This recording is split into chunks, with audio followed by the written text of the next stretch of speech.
Hello students, I hope you are doing well and great. I'm Abdullah, your chemistry instructor from tutorial.pk and today now let's start grade 12th.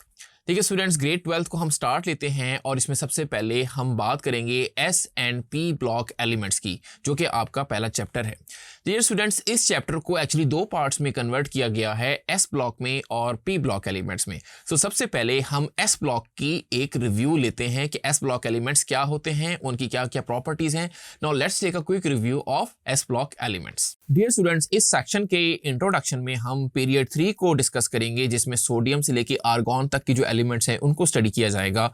उसके बाद हम group number 1 के elements को discuss करेंगे, जो कि alkali metals भी कहलाते हैं, which is S block elements also. उसके अलावा स्टूडेंट हम ग्रुप 2 के एलिमेंट्स को डिस्कस करेंगे, जो कि अल्कलाइन अर्थ मेटल्स कहलाते हैं, ये भी एस ब्लॉक एलिमेंट्स हैं। तो स्टूडेंट इसको इस तरीके से हम 3 पार्ट्स में स्टडी करेंगे। तो सबसे पहले हम स्टार्ट करते हैं पीरियड 3 के एलिमेंट्स से, जिसमें सोडियम से लेके आर्गॉन तक के एलिमेंट्स आते हैं। तो डियर स्टूडेंट, सबसे पहले हम डिस्कस करते हैं कि एटॉमिक और फिजिकल प्रॉपर्टीज कौन सी होती हैं पीरियड नंबर 3 के एलिमेंट्स की। आइए यहां जाने से पहले सबसे पहले पीरियोडिक टेबल में देखते हैं कि आखिर पीरियड नंबर 3 में कौन से एलिमेंट्स आते हैं। सो आप देखिए, पीरियड नंबर 3 में सोडियम आता है, मैग्नीशियम आता है, aluminium, silicon, phosphorus, sulphur, chlorine और आर्गॉन तक के एलिमेंट्स आते हैं। सो सबसे पहले स्टार्ट लेते हैं, हम एटॉमिक प्रॉपर्टीज को स्टडी करेंगे।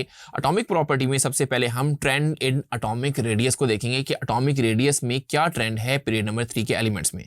तो स्टूडेंट्स, आपके सामने ट्रेंड शो हो रहा है, आप देख सकते हैं कि ग्राफ डिक्लाइन है, यानी डिक्रीजिंग ट्रेंड है। यानी सोडियम से जब हम मूव कर रहे हैं फ्रॉम सोडियम टू आर्गॉन, तो एटम का रेडियस एक्चुअली स्मॉल हो रहा है। उसकी रीज़न स्टूडेंट्स हमने पहले फर्स्ट ईयर में भी स्टडी किया और 9th-10th में भी इसको स्टडी किया हुआ है कि एटम का साइज एक्चुअली छोटा क्यों होता है जब आप पीरियड में मूव करते हैं। तो उसकी रीज़न मैं आपको एक दफ़ा रिवाइज कर देता हूं कि यहाँ पे देखिए कि एक्चुअली एटम का जो शेल है वो तो चेंज नहीं होता, उस शेल में इलेक्ट्रॉन भी एंटर हो रहे हैं और जैसे जैसे हम आगे बढ़ रहे हैं तो नंबर ऑफ प्रोटॉन्स भी बढ़ रहे हैं। तो इसका मतलब कि इफेक्टिव न्यूक्लियर चार्ज एक्चुअली आपका इंक्रीज होता जाएगा। जब चार्ज इंक्रीज होगा तो पॉजिटिव नेगेटिव में ऐसे अट्रैक्शन आएगी, तो एटम का साइज स्क्वीज होता जाएगा, छोटा होता जाएगा। इसको बहुत डिटेल में मैंने प्रीवियस ग्रेड्स में आपको बताया हुआ है। तो चलते हैं, मूव करते हैं। सेकंड जो आपकी एटॉमिक प्रॉपर्टी है वो है trend in first ionisation energy. देखिए स्टूडेंट, आयनाइजेशन एनर्जी फर्स्ट का मतलब कि आपने आयनाइजेशन एनर्जी दी, जो इलेक्ट्रॉन पहले लूज हो गया वो आपका फर्स्ट आयनाइजेशन एनर्जी कहलाएगी। उसके बाद वाले इलेक्ट्रॉन को लूज करने के लिए सेकंड आयनाइजेशन एनर्जी कहलाती है। सो पहले हम डिस्कस करते हैं कि फर्स्ट आयनाइजेशन एनर्जी का ट्रेंड क्या है पीरियड नंबर 3 में। तो पीरियड नंबर 3 का ट्रेंड आपके सामने शो हो रहा है कि जब हम सोडियम से मूव करते हैं आर्गॉन की तरफ, तो देखिए जनरली ट्रेंड इंक्रीजिंग ट्रेंड है। और आप समझ सकते हैं इंक्रीजिंग ट्रेंड क्यों होगा, क्योंकि जब एटम का साइज छोटा होता जाता है तो उसमें से इलेक्ट्रॉन को निकालना मुश्किल काम है, क्योंकि वहां पर न्यूक्लियर चार्ज एक्चुअली ज्यादा हो जाता है, यानी फोर्सेस ऑफ अट्रैक्शन ज्यादा हो जाती हैं इलेक्ट्रॉन की न्यूक्लियस के साथ। तो उसको निकालना बहुत मुश्किल काम होता है, तो आपको ज्यादा एनर्जी चाहिए होगी इलेक्ट्रॉन को निकालने के लिए। यही वजह है कि सोडियम की देखें कम है, मैग्नीशियम की ज्यादा है। फिर बात करते हैं तो देखें आपको जनरल ट्रेंड इंक्रीजिंग मिलेगा। लेकिन स्टूडेंट यहाँ पे इसी ट्रेंड में कुछ एक्सेप्शन है। पहली एक्सेप्शन है, आप देख सकते हैं कि मैग्नीशियम और एल्यूमिनियम में। अब होना तो ये चाहिए कि एल्यूमिनियम की आयनाइजेशन एनर्जी ज्यादा होनी चाहिए इस ट्रेंड के अकॉर्डिंग, क्योंकि इसका साइज और छोटा है, तो वो यहाँ पे कहीं आना चाहिए था, लेकिन ऐसा नहीं हो रहा। उसकी वजह ये है कि देखिए दोनों थर्ड शेल के एलिमेंट से, पहले तो ये पता होना चाहिए दोनों थर्ड शेल है। अब एस एक है एस ब्लॉक का एलिमेंट, दूसरा है पी ब्लॉक का। सो एस ब्लॉक के एलिमेंट्स में ज्यादा एनर्जी चाहिए होती है वैसे भी पी ब्लॉक के कंपैरिजन में इलेक्ट्रॉन को निकालने के लिए। दूसरी रीजन ये है कि एस ब्लॉक ऑलरेडी कंप्लीट भी है, यानी उसके शेल में 2 इलेक्ट्रॉन है, तो वो कंप्लीट है, स्टेबल है, और स्टेबल में से इलेक्ट्रॉन को निकालना मुश्किल काम हो जाएगा। लेकिन इन कंपैरिजन अगर आप एल्यूमिनियम देखें, एल्यूमिनियम की कॉन्फ़िगरेशन क्या है, 3p1। अब यहां पे एक तो ब्लॉक पी ब्लॉक है, दूसरा उसमें एक इलेक्ट्रॉन है, तो ये ज्यादा आसान है इस इलेक्ट्रॉन को निकालना, क्योंकि ये अनस्टेबल होगा और आपका जो मैग्नीशियम है वो ज्यादा स्टेबल होगा। इस वजह से आयनाइजेशन एनर्जी का ट्रेंड आपको वेरी मिलेगा। अब स्टूडेंट बात करते हैं नेक्स्ट कि आपको फास्फोरस और सल्फर में भी ये एक्सेप्शन मिलेगी। अब फास्फोरस में देखें, आपके पास 3 अनपेयर्ड इलेक्ट्रॉन है, उसकी कॉन्फ़िगरेशन है 3p3। ये मैं अपने प्रीवियस ग्रेड में डिस्कस भी कर चुका हूं कि अनपेयर्ड इलेक्ट्रॉन ज्यादा स्टेबल होते हैं as compare to paired electron, क्योंकि अनपेयर्ड इलेक्ट्रॉन को ज्यादा आयनाइजेशन एनर्जी चाहिए होगी as compare to paired electron. अब यहां पे देखिए उसकी रीजन क्या है कि आप सल्फर से कंपेयर करें तो सल्फर में एक पेयरिंग आ गई जो कि यहां से रेड से देखें शो हुई हुई है, तो ये क्रिएट करेगी रिपल्शन। इलेक्ट्रॉन इलेक्ट्रॉन जब पेयर हो गए तो वो रिपल्शन क्रिएट करेंगे, जिसकी वजह से यहां पे एक अनस्टेबिलिटी आ जाएगी। सो आपका सल्फर क्या हो गया, अनस्टेबल हो गया, उसमें से इलेक्ट्रॉन निकालना आसान हो जाएगा। और जो फास्फोरस है वो आपका ज़्यादा स्टेबल है, तो उसमें इलेक्ट्रॉन को निकालना मुश्किल काम है। तो यही वजह है कि आयनाइजेशन एनर्जी फास्फोरस की थोड़ी सी ज़्यादा हो जाएगी बिकॉज ऑफ स्टेबिलिटी, और सल्फर की थोड़ी सी कम रह जाएगी। सो होपफुली आपको ये सारे पॉइंट्स अच्छे से क्लियर हो गए होंगे। मूव करते हैं नेक्स्ट एटॉमिक प्रॉपर्टी का ट्रेंड, जो कि है trend of electronegativity. Dear students याद रखें, इलेक्ट्रोनेगेटिविटी की value along the period increase होती है, क्योंकि साइज जब डिक्रीज होता है तो इलेक्ट्रॉन को एंटर होना बहुत ज़्यादा आसान हो जाता है और वहाँ से ज़्यादा एनर्जी भी रिलीज होती है। सो यही ट्रेंड मैं अपने प्रीवियस ग्रेड्स में भी बता चुका हूँ, और आप अपनी स्क्रीन पे देख सकते हैं कि जैसे जैसे हम सोडियम से मूव कर रहे हैं टूवर्ड्स आर्गॉन, सो आपको एक इंक्रीजिंग ट्रेंड मिल रहा है इलेक्ट्रोनेगेटिविटी का। सो होपफुली आपको ये कॉन्सेप्ट समझ आ गया होगा। मूव करते हैं स्टूडेंट, अब हम फिजिकल प्रॉपर्टीज को डिस्कस करते हैं कि फिजिकल प्रॉपर्टीज का क्या ट्रेंड है। तो सबसे पहले जो फिजिकल प्रॉपर्टी है वो है इलेक्ट्रिकल कंडक्टिविटी। देखिए स्टूडेंट्स, इलेक्ट्रिकल कंडक्टिविटी की अगर हम बात करें तो सोडियम, मैग्नीशियम और एल्यूमिनियम ये गुड कंडक्टर होंगे। गुड कंडक्टर क्यों हैं? क्योंकि ये मेटल्स हैं, और metals are good conductor of electricity, ये आप जानते भी हैं। सिलिकॉन की अगर हम स्टूडेंट्स बात करें तो सिलिकॉन जो है वो मेटालॉइड्स है, यानी ये सेमीकंडक्टर होगा। उसके बाद स्टूडेंट्स अगर हम बात करें फास्फोरस की, सल्फर की, क्लोरीन की और आर्गॉन की, तो स्टूडेंट्स इनकी इलेक्ट्रिकल कंडक्टिविटी बहुत ज़्यादा लो होती है, ये नॉन कंडक्टर होते हैं। उसकी वजह ये है कि ये आपके नॉन मेटल्स हैं, और नॉन मेटल्स तो इलेक्ट्रॉन को गेन करते हैं, उनके पास फ्री इलेक्ट्रॉन्स होते भी नहीं हैं, इस वजह से ये नॉन कंडक्टर्स कहलाते हैं। सो होपफुली आपको ये कॉन्सेप्ट अच्छे से समझ आ गया होगा। आइए स्टूडेंट्स अब बढ़ते हैं नेक्स्ट फिजिकल प्रॉपर्टीज की तरफ, जो कि मेल्टिंग और बॉइलिंग पॉइंट्स के बारे में है। इसका ट्रेंड स्टूडेंट आपकी स्क्रीन पे शो हो रहा है। आप देख सकते हैं कि इसमें रेगुलरिटी यानी तसलसल नहीं है। देखें, अगर हम बात करते हैं सोडियम की, मैग्नीशियम की और एल्यूमिनियम की, तो यहाँ पे मेल्टिंग पॉइंट आप देख रहे हैं बढ़ रहा है। मैंने इन तीनों को क्यों डिस्कस सबसे पहले कर रहा हूँ, क्योंकि तीनों मेटल्स हैं। सोडियम भी मेटल है, एल्यूमिनियम, मैग्नीशियम भी मेटल है और एल्यूमिनियम भी मेटल है। अब इसके मेल्टिंग पॉइंट क्यों इंक्रीज हो रहे हैं? क्योंकि यहाँ पे देखें, सोडियम के आखिरी शेल में 1 इलेक्ट्रॉन है, मैग्नीशियम के आखिरी शेल में 2 इलेक्ट्रॉन है और एल्यूमिनियम के आखिरी शेल में 3 इलेक्ट्रॉन है। तो ज्यादा इलेक्ट्रॉन ज्यादा पॉजिटिव को ज्यादा बाइंड करेंगे, तो आपकी बाइंडिंग एनर्जी एक्चुअली बढ़ती जा रही है। जब बाइंडिंग एनर्जी बढ़ती जाएगी तो उसको मेल्ट करना मुश्किल काम होता जाएगा। यहां पे याद रखें, सिलिकॉन का मेल्टिंग पॉइंट सबसे ज्यादा इस वजह से है क्योंकि सिलिकॉन जाइंट स्ट्रक्चर बनाता है, लैटिस स्ट्रक्चर बनाता है, जो कि जाइंट होता है, तो उसको पिघलाना और ज्यादा मुश्किल काम होता है। अब हम आ जाते हैं नॉन मेटल्स की तरफ, जिसमें फास्फोरस, सल्फर, क्लोरीन और आर्गॉन का ट्रेंड आपके सामने है।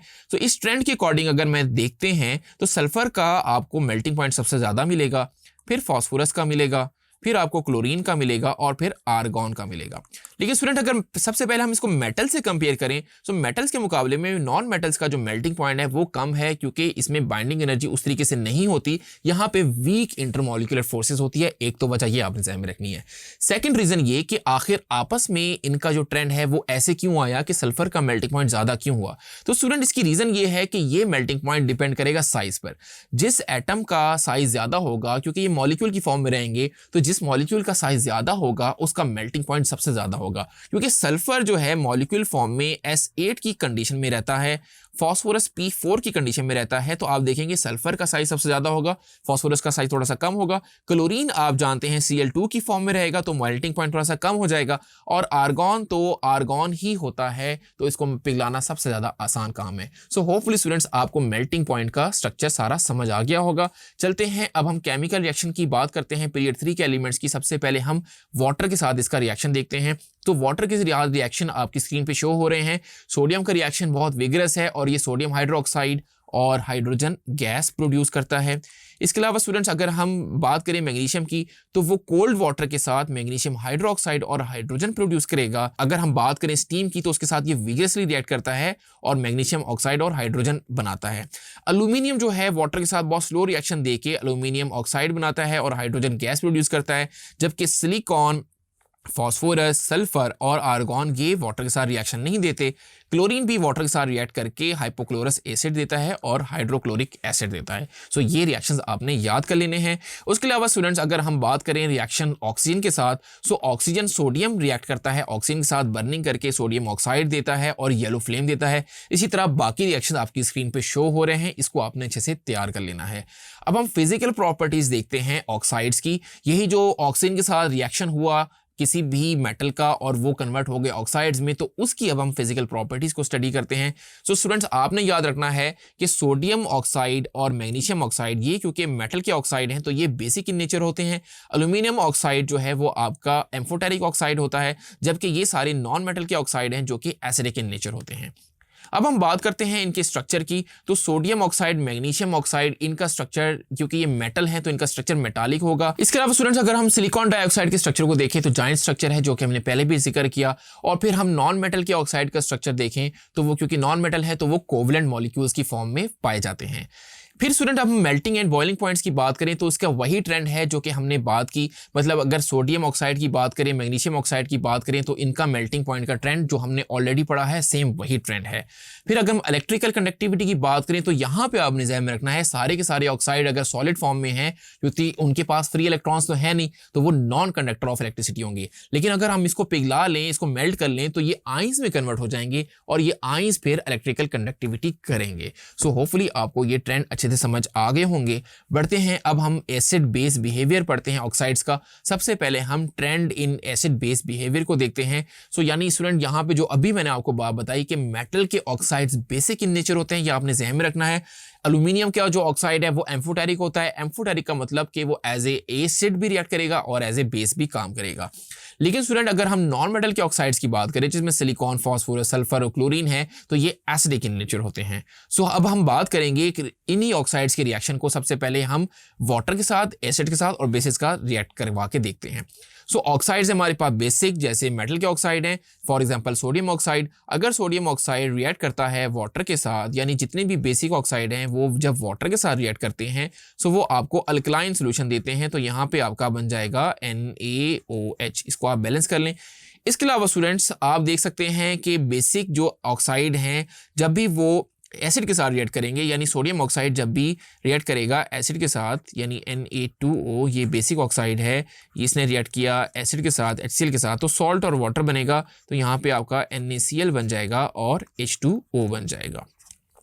इसी तरह स्टूडेंट्स एम्फोटेरिक ऑक्साइड मैंने बात की कि वो एज एन एसिड भी काम करेंगे और एज ए बेस भी काम करेंगे। अगर ये रिएक्ट करते हैं एसिड के साथ तब भी ये सॉल्ट वाटर देंगे क्योंकि ये एज ए बेस काम कर रहे होंगे। अगर ये रिएक्ट करते हैं अल्कली के साथ यानी बेस के साथ तो ये एज एन एसिड काम कर रहे होंगे, तब भी यहाँ पे सॉल्ट और वाटर बनेगा।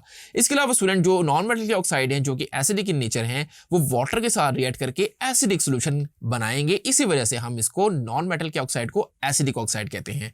और अगर हम उसको अल्कली के साथ रिएक्ट करवा दें तो वही रिएक्शन हो जाएगा कि एसिड प्लस अल्कली, सॉल्ट और वाटर। अल्कली को बेस भी कहते हैं। सो ये रिएक्शन आप पहले भी जानते हैं। मूव करते हैं अब हम हाइड्रोक्साइड्स की बात करते हैं पीरियड 3 के एलिमेंट्स की। हाइड्रोक्साइड्स का मतलब जैसे NaOH ये सोडियम हाइड्रोक्साइड है तो उसने रिएक्शन किया HCl के साथ तो आपको सॉल्ट और वाटर मिल गया। फिर हम रिएक्शन देखते हैं मैग्नीशियम हाइड्रोक्साइड को एसिड के साथ रिएक्ट करवाते हैं, वंस अगेन आपको सॉल्ट और वाटर मिल रहा है। यहाँ पे मैग्नीशियम का सॉल्ट मिल जाएगा। फिर एल्यूमिनियम का हाइड्रोक्साइड देखें स्टूडेंट, अब एल्यूमिनियम का हाइड्रोक्साइड में दो बातें होंगी। अगर ये एज एन एसिड वर्क करेगा तो आप इसको NaOH बेस के साथ रिएक्ट करवाएं तो आपको सोडियम टेट्राहाइड्रोक्सी एल्यूमिनेट मिलेगा। फिर स्टूडेंट अगर हम एल्यूमिनियम हाइड्रोक्साइड को एसिड के साथ रिएक्ट करवाएं तो ये एज ए बेस काम करेगा तो सॉल्ट और वाटर बन जाएगा। होपफुली ये चारों रिएक्शंस आपको क्लियर हो गए होंगे। इसके अलावा स्टूडेंट्स हम बात करते हैं ऑर्थोसिलिसिक एसिड और फॉस्फोरिक एसिड। तो ये आपके नॉन मेटल के हाइड्रोक्साइड्स हैं। आप देख सकते हैं कि इसके साथ OH ग्रुप अटैच है, इन सब के साथ OH ग्रुप अटैच हुए हुए हैं। सो ये जो आपके दो एसिड हैं ये वीक एसिड हैं। लेकिन अगर हम सल्फ्यूरिक एसिड की बात करें जो कि सल्फर के साथ हाइड्रोक्साइड अटैच हैं और क्लोरिक एसिड की बात करें क्योंकि क्लोरीन के साथ हाइड्रोक्साइड अटैच है, तो ये आपके थोड़े से स्ट्रॉन्ग एसिड होते हैं। तो ये भी आपने ध्यान में रखना है। अब स्टूडेंट्स बात करते हैं ग्रुप 1 एलिमेंट्स की जिसमें अल्कली मेटल्स हैं। अल्कली मेटल्स की जिस तरह से हमने पीरियड्स को डिस्कस किया, उसकी प्रॉपर्टीज़ को डिस्कस की, उसी तरह एटॉमिक और फिजिकल प्रॉपर्टीज़ अब हम ग्रुप 1 एलिमेंट्स की डिस्कस करने जा रहे हैं। सो ग्रुप 1 एलिमेंट्स का आपको पता होना चाहिए, ये अल्कली मेटल्स भी इनको हम कहते हैं। इसमें हाइड्रोजन के अलावा सारे एलिमेंट्स शामिल होते हैं, जिसमें lithium, sodium, potassium, rubidium, caesium, francium शामिल होते हैं। सबसे पहले हम एटॉमिक प्रॉपर्टीज़ की बात करते हैं और एटॉमिक रेडियस का ट्रेंड देखते हैं। सो सेम ट्रेंड आपको मिलेगा, जैसे जैसे आप ग्रुप में नीचे आते हैं वैसे वैसे एटम का साइज बढ़ता जाता है। उसकी रीज़न मैं अपने प्रीवियस ग्रेड्स में बता चुका हूँ। फर्स्ट ईयर में भी आपने पढ़ा, 9th 10th में भी आपने पढ़ा कि जैसे जैसे एटम का साइज बढ़ता है वैसे वैसे उसका इलेक्ट्रॉन से न्यूक्लियस का फासला ज़्यादा होता जाता है। सो शील्डिंग इफेक्ट आपका ज़्यादा होता जाता है, न्यूक्लियर अट्रैक्शन कम होती जाती है, सो एटम का साइज बढ़ता जाता है। तो ये आपने ज़हन में रखना है और इसी का ट्रेंड आपको मिल रहा है। अब हम बात करते हैं फर्स्ट आयनाइजेशन एनर्जी की। तो स्टूडेंट आप देख सकते हैं कि लिथियम की जो आयनाइजेशन एनर्जी है वो ज़्यादा है क्योंकि उसका साइज छोटा है, और ग्रुप में क्योंकि आप आ रहे हैं नीचे, साइज बढ़ता जा रहा है, तो आयनाइजेशन एनर्जी का ट्रेंड आपको डिक्रीजिंग ट्रेंड मिलेगा। क्योंकि जब साइज ज़्यादा होता है तो इलेक्ट्रॉन का न्यूक्लियस से फासला एक्चुअली ज़्यादा होता है। जब डिस्टेंस ज़्यादा होगा तो इसमें अट्रैक्टिव फोर्सेज एक्चुअली कम हो जाएंगी। अट्रैक्टिव फोर्सेज जब कम हो जाएंगी तो इस इलेक्ट्रॉन को निकालना यहाँ से ईजी हो जाएगा। सो आपको कम एनर्जी चाहिए होगी, तो आयनाइजेशन एनर्जी डिक्रीज हो जाएगी क्योंकि साइज आपका इंक्रीज हो रहा है। सो होपफुली ये ट्रेंड आपको क्लियर हो गया होगा। फिर हम बात करते हैं इलेक्ट्रोनेगेटिविटी की। इलेक्ट्रोनेगेटिविटी आप देखें कि लिथियम की इलेक्ट्रोनेगेटिविटी सबसे ज़्यादा होगी क्योंकि एटम का साइज छोटा है, और जब साइज छोटा है तो ज़्यादा अट्रैक्शन करेगा, तो अट्रैक्शन की डिक्रीज होती जाएगी जैसे जैसे आप ग्रुप में नीचे आ जाएंगे। जब साइज ज़्यादा होगा, फॉर एग्जाम्पल सीजियम का साइज देखें सबसे ज़्यादा है, तो उसकी इलेक्ट्रोनेगेटिविटी यानी tendency to gain electron, electronegativity क्या होती है, tendency of atom to attract the shared pair of electron, तो वो आपकी कम होती जाएगी जब एटम का साइज ज्यादा है। आइए स्टूडेंट्स अब हम नेक्स्ट फिजिकल प्रॉपर्टीज को डिस्कस करते हैं और हम ट्रेंड पढ़ेंगे मेल्टिंग और बॉइलिंग पॉइंट का।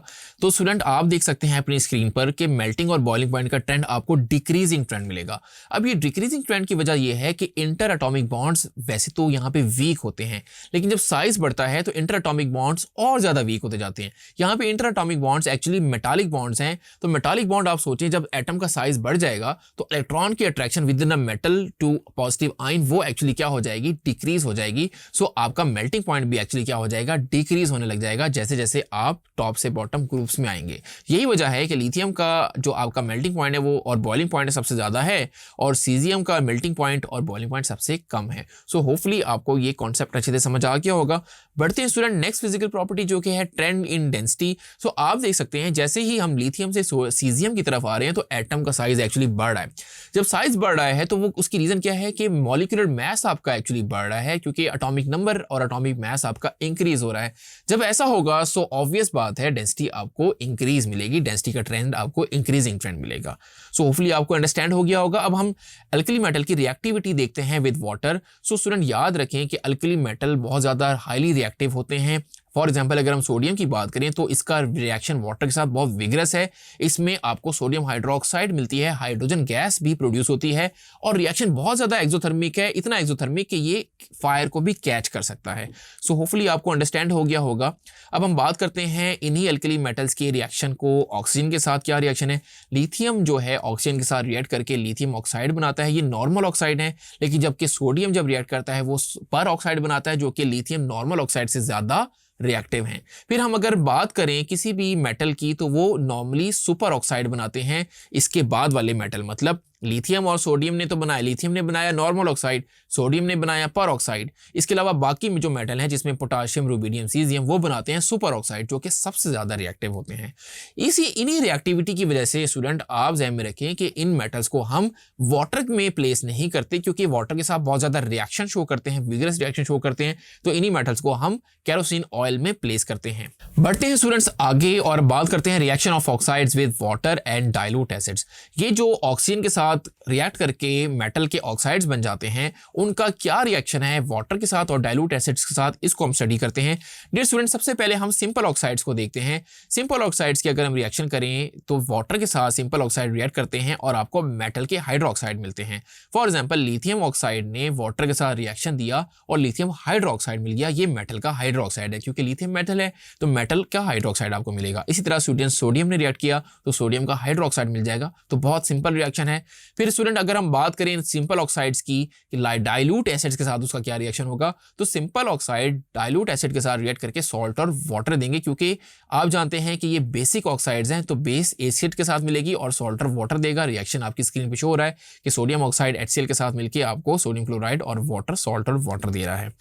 इसी तरह स्टूडेंट अगर हम पर ऑक्साइड्स की बात करें तो पर ऑक्साइड याद रखें आपको एक सॉल्यूशन देती है मेटल हाइड्रोक्साइड का और हाइड्रोजन पर ऑक्साइड का आइस कोल्ड टेम्परेचर अगर आपके पास हो।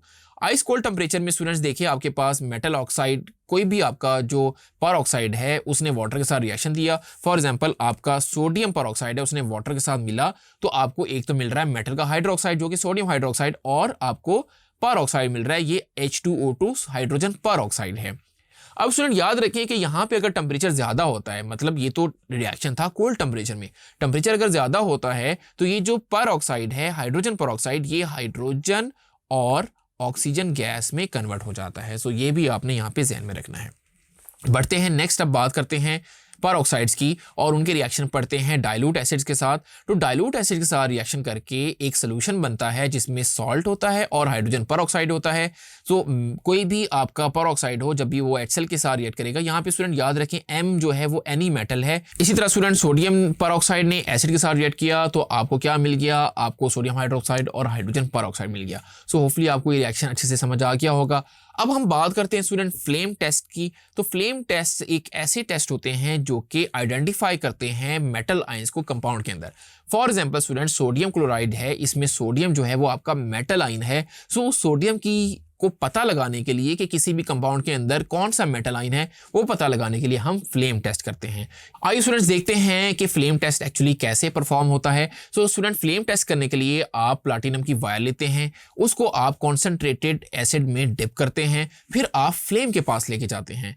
तो स्टूडेंट्स इससे देखिए कि ये तब तक ये प्रोसीजर आपने रिपीट करते हैं जब तक फ्लेम का कोई कलर यहाँ पे चेंज ना हो। जब फ्लेम का कलर चेंज ना हो तो तब आपने स्टॉप कर जाना है। ऐसा करने से आपके जो मेटल की जो वायर है यानी प्लैटिनम की जो वायर है वो भी आपकी प्योर हो जाती है। अब आपने क्या काम करना है कि जिस मेटल के आयंस को आपने टेस्ट करना है, फॉर एग्जांपल सोडियम क्लोराइड में सोडियम है उसको आपने टेस्ट करना है, सो आप इसी प्लैटिनम वायर को दोबारा से कॉन्सेंट्रेटेड एसिड में डिप करेंगे और अब आप इसको डिप करेंगे उस सॉल्ट में। अब क्योंकि वो सॉल्ट चिपक जाएगा इस मेटल वायर के ऊपर, सो इस मेटल वायर को आप फ्लेम के पास लेके जाएं और फ्लेम के कलर को ऑब्जर्व करें। सो अब आप देखें आपके पास कौन कौन सी पॉसिबिलिटी है।